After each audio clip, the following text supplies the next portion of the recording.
विजय दिवस के मौके पर कांग्रेस महासचिव प्रियंका गांधी ने आज बांग्लादेश में चल रही हिंसा के खिलाफ लोकसभा में आवाज उठाई।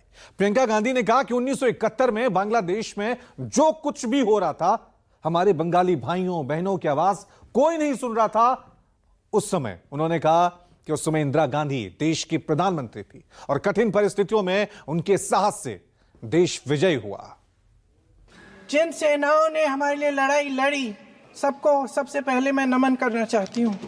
उस समय भारत अकेला खड़ा था, पूरे विश्व ने कोई सुनवाई नहीं की। बांग्लादेश में जो हो रहा था, बांग्लादेश की जनता, हमारे बंगाली भाई बहनों की आवाज़ कोई नहीं सुन रहा था। उस समय भारत की जनता एक होकर अपनी सेना के साथ खड़ी हुई, अपने नेतृत्व के साथ खड़ी हुई। भारत के जिन शूरवीरों के बलिदान से बांग्लादेश को पाकिस्तान के दमन से आजादी मिली, कांग्रेस ने उन सच्चे सपूतों के बलिदान को नमन किया। पाकिस्तान के दो टुकड़े करने वाली पूर्व प्रधानमंत्री इंदिरा गांधी के साहस को नमन किया। लोकसभा में जो प्रियंका ने कहा, राज्यसभा में विपक्ष के नेता मल्लिकार्जुन खड़गे ने उसे और विस्तार दे दिया। हमारी बहादुर नेता इंदिरा गांधी जी पाकिस्तान के दो टुकड़े करके और बांग्लादेश को लिबरेट करके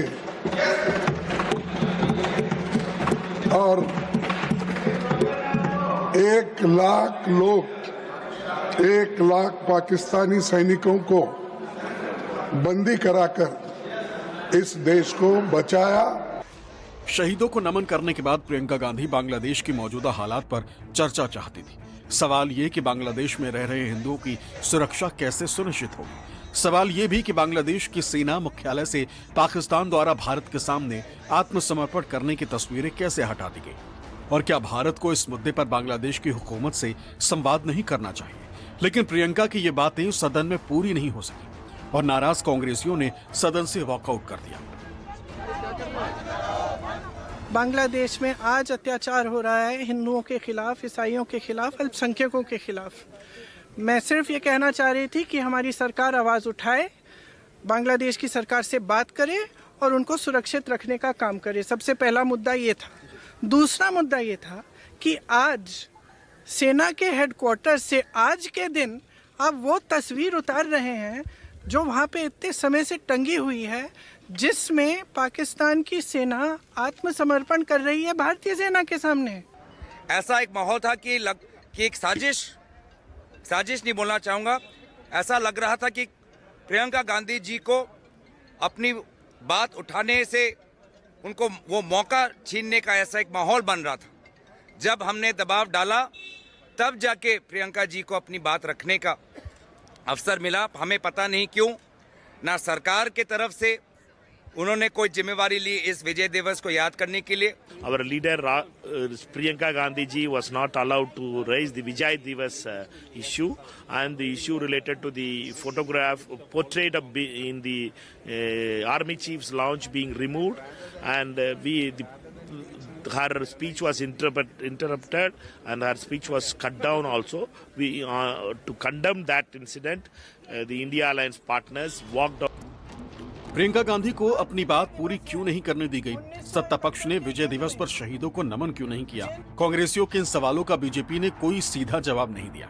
लेकिन संसद में प्रियंका गांधी के बैग पर लिखे फिलिस्तीन शब्द ने सत्ताधारियों को बोलने का मौका दे दिया। बीजेपी की पूरी पलटन कांग्रेस पर तुष्टीकरण का इल्जाम लगाने लगी। एक दिन वो जब ओवैसी ने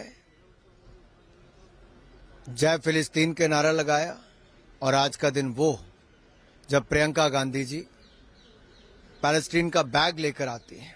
ये अपने आप में दिखाता है कि कांग्रेस की विचार कहां पर है, किसके साथ है। जो बांग्लादेश के हिंदू हैं, बांग्लादेश के ईसाई हैं, उसके बारे में कुछ करें, बात करें बांग्लादेश की सरकार के साथ, अत्याचार बंद कराएं। अब ये जो गांधी परिवार और राहुल जी की लीगेसी है, इसकी सच्चाई अब उनके घटक दल भी जान रहे हैं।